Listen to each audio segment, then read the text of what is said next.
শেখ হাসিনা আজকে গোপালগঞ্জকে কলঙ্কিত করেছে। শেখ হাসিনা এই গোপালগঞ্জবাসীর জন্য এক ধরনের অভিশাপ। যারা অপরাধ করেছে, যারা গণহত্যা চালিয়েছে, যারা আমার ভাইকে খুন করেছে, এদেরকে ছাড় দেওয়া যাবে না। এই গোপালগঞ্জকে আওয়ামী লীগের ঘাঁটি বলা হয়, এই গোপালগঞ্জকে আওয়ামী লীগের জেলা বলা হয়, কিন্তু গোপালগঞ্জ কখনোই আওয়ামী লীগের জেলা হতে পারে না।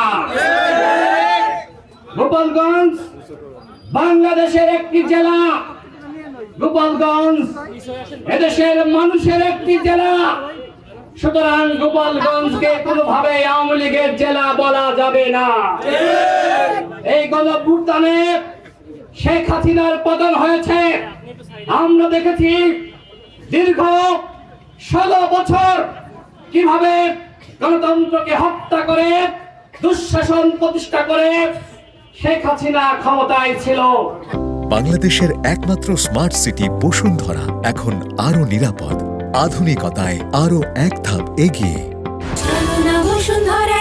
শেখ হাসিনা এই গোপালগঞ্জবাসীর জন্য এক ধরনের অভিশাপ। শেখ হাসিনা এই গোপালগঞ্জের উন্নয়ন করে নাই।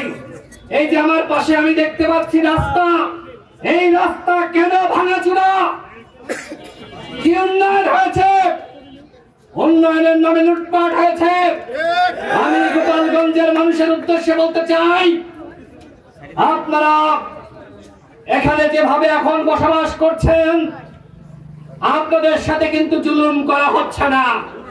ওবায়দুল কাদের বলেছিল হাসিনার পতনের পরে 6 লাখ আওয়ামী লীগের নেতা কর্মীকে হত্যা করা হবে।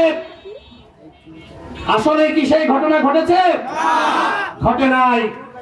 বরং আমরা লক্ষ্য করছি আওয়ামী লীগের মধ্যে যারা নিরপরাধ নিরীহ ছিল, তাদের সাথে এদেশের জনগণ মিলে মিশে বসবাস করছে। সুতরাং আমি গোপালগঞ্জবাসীকে বলবো, যারা অন্যায় করেন নাই, অপরাধ করেন নাই, জুলুম করেন নাই, তারা ভয় পাবেন না।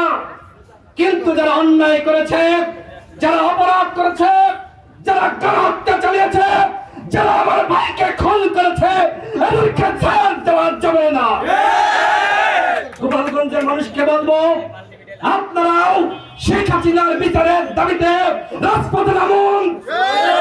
শেখ হাসিনা আজকে গোপালগঞ্জকে কলঙ্কিত করেছে।